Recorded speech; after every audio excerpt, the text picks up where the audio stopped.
कहते हैं जब जिंदगी में आगे आपको अंधकार ही अंधकार नजर आता है, कुछ भी ठीक नहीं चल रहा होता है, तो एक ही उम्मीद की किरण, आखिरी उम्मीद की किरण ऊपर वाला होता है, ईश्वर होता है, और आप उसकी शरण में चले जाते हैं। विराट कोहली जब जब परेशान हुए हैं, हमेशा उन्होंने यही रास्ता अपनाया है।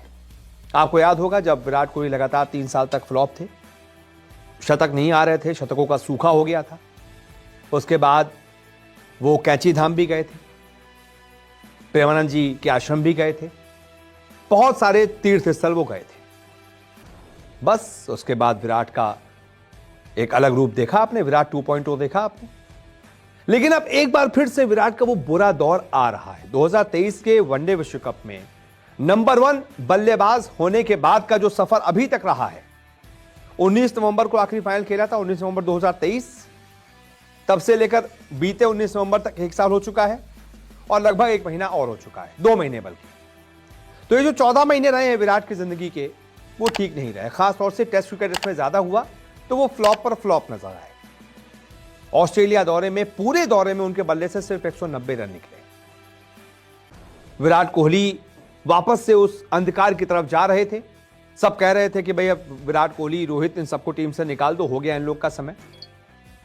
तो उसके बाद अब एक दौर आया है, तो जब विराट कोहली को भी अपनी जिंदगी में आगे अंधकार ही अंधकार दिख रहा है, कुछ फ्यूचर समझ में आ नहीं रहा है, थोड़ा सा डाइसी है मामला, तो एक बार फिर से वो भगवान जी के शरण में पहुंचे हैं, और एक बार फिर से उनको प्रेमानंद जी के आश्रम में देखा गया है। बाकायदा मैं आपको वीडियो दिखाता हूं, विराट कोहली और उनकी पत्नी अनुष्का बाकायदा दोनों बच्चों के साथ, अकाय और वामिका के साथ प्रेमानंद जी महाराज के आश्रम में पहुंचे, उनके शरण में पहुंचे। दोनों ने प्रेमानंद जी महाराज से मुलाकात के दौरान पूरे वक्त बड़ी शांति के साथ उनकी बातें सुनी, और प्रेमानंद जी महाराज ने दौरान बताया कि कोहली क्यों असफल हो रहे हैं और उन्हें कब सफलता मिलेगी। कोहली का ये वीडियो सोशल मीडिया पर वायरल है, जिसमें वो अपने पूरे परिवार के साथ दिख रहे हैं। ऑस्ट्रेलिया दौरे के बाद कोहली वृंदावन पहुंचे हैं और वहां पर प्रेमानंद जी महाराज से मुलाकात की है। सोशल मीडिया पर जो वीडियो वायरल हो रहा है उसमें नजर आ रहा है कि कोहली और अनुष्का प्रेमानंद जी महाराज के सामने हाथ जोड़कर बैठे हैं, उनके दोनों बच्चे उनके साथ हैं। प्रेमानंद जी को बताया जाता है कि विराट, अनुष्का आपका सत्संग सुनते हैं और दोनों पिछली बार भी आए थे। कोहली क्रिकेट खेलते हैं और ये उनकी पत्नी अनुष्का है। इसके बाद प्रेमानंद जी महाराज ने कोहली से सवाल पूछा कि आप ठीक हैं। फिर प्रेमानंद जी ने पूछा कि मन प्रसन्न है, तो कोहली ने मुस्कुराते हुए हाँ में जवाब दिया। कोहली ने इसका जवाब अपना सिर हिलाकर हाँ में दिया कि हाँ सब कुछ ठीक है। फिर इस दौरान उनकी पत्नी अनुष्का कहती हैं कि पिछली बार जब हम आए थे तो मन में कुछ सवाल थे, मुझे लगा था कि मैं अपने सवाल करूंगी, लेकिन वहां और भी जो लोग बैठे थे उन्होंने लगभग वही सवाल पूछ लिए थे। इसके बाद प्रेमानंद जी महाराज से कहा जाता है कि ये दोनों आपका सत्संग रोज सुनते हैं और उसे अपने जीवन में उतारने का प्रयास करते हैं। इसके बाद कहा जाता है कि कोहली ने इस सांसारिक जगह में अपने कर्म अनुसार उच्चतम स्थान प्राप्त किया है। इन बातों को सुनकर प्रेमानंद जी महाराज कहते हैं कि यहाँ सबसे बड़ी बात देखो कि हम साधना करके लोगों को प्रसन्नता दे रहे हैं, लेकिन ये पूरे भारत को प्रसन्नता अपने खेल के जरिए देते हैं। अगर ये विजयी होते हैं तो हमारे पूरे भारत में पटाखे छुटाए जाते हैं, पूरे भारत में आनंद बनाया जाता है। क्या ये साधना नहीं है? ये भी तो इनकी साधना है। ये अपने अभ्यास में रहे हैं और इनका यही भजन है कि ये अपने अभ्यास को पुष्ट करें। हमें अभ्यास की पुष्टता पर ध्यान देना चाहिए और इसमें कहीं कोई कमी नहीं होनी चाहिए।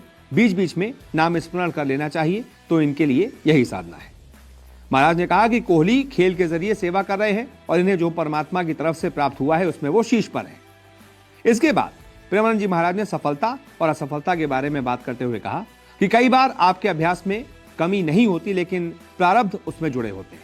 अब अगर आपके साथ अशुभ प्रारब्ध ज्यादा जुड़ गया है तो असफलता मिलती है। हालांकि आपके अभ्यास में कोई कमी नहीं है, ऐसे में आपके अभ्यास में कमी नहीं होने की वजह से आपको हार जनित रिजल्ट मिलते हैं। वहीं कोहली जो लगातार फेल हो रहे हैं उसके बारे में बात करते हुए महाराज ने कहा कि उन्होंने बताया कि इस दौरान आपको भगवान का चिंतन करते हुए धैर्य रखना पड़ेगा, और ये कठिन है क्योंकि सफलता में कोई धैर्यपूर्वक मुस्कुरा कर निकल जाए ये बहुत बड़ी बात है। वैसे असफलता नहीं रहेगी, जब दिन नहीं रहा तो रात कैसे रहेगी। ये कठिन है कि असफलता में धैर्य रखें, क्योंकि सफलता में जो सम्मान मिलता है वो असफलता में नहीं मिलता। यानी कि महाराज कह रहे हैं कि बहुत ज्यादा समय का ये जो विराट कोहली का बैड फेज आया है, बहुत ज्यादा समय तक के लिए नहीं है। थोड़ा सा धैर्य रखना पड़ेगा, थोड़ा सा भगवान को ध्यान करना पड़ेगा, थोड़ा सा चिंतन मनन करना पड़ेगा।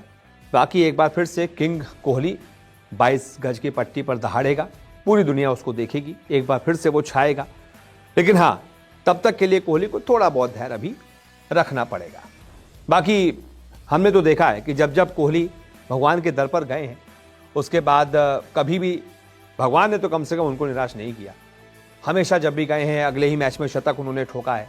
तो उम्मीद है कि अगर इंग्लैंड दौरे में जो वनडे सीरीज होगी उसमें विराट कोहली पिक किए जाते हैं, उसके बाद सबसे बड़ा टूर्नामेंट है आईसीसी का चैंपियंस ट्रॉफी, उसमें अगर विराट का बल्ला गरजता है तो न सिर्फ इंडिया चैंपियन बनेगी बल्कि विराट कोहली का भी फॉर्म वापस आएगा और हमें हमारा खोया हुआ किंग कोहली वापस मिल जाएगा। बहुत बहुत शुक्रिया सपोर्ट को देखने के लिए।